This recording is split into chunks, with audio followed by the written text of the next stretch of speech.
Hello friends, welcome to our channel. In this video, we are going to talk about the fully funded PhD position in large-scale robotic 3D facade printing at the Institute of Technology in Architecture, ETH Zurich, Switzerland. Talking about the project background, this project is situated at the Swiss National Center of Competence in Research, Digital Fabrication, which is an interdisciplinary research program that aims at fostering our digital building culture and development of innovative design method and construction technologies for architecture, engineering, and construction.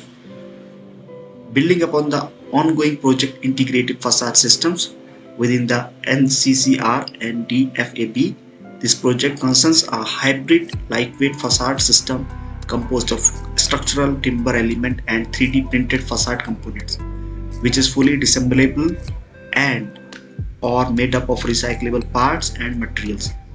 The doctoral thesis will pursue in collaboration with the research colleagues from the other group of ETH Zurich and HSLU specializing in facade environmental performance assessment.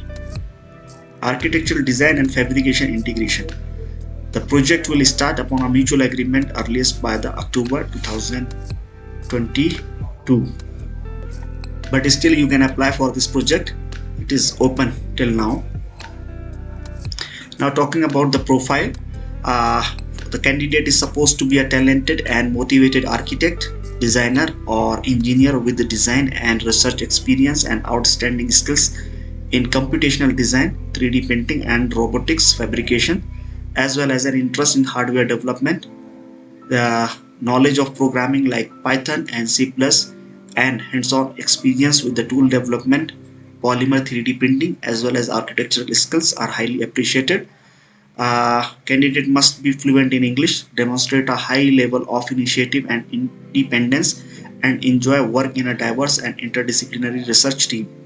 Applicant must hold a master's degree acquired at the university level in architecture or related field. To apply for this scholarship, kindly follow the link given in the description box. Thank you so much for watching.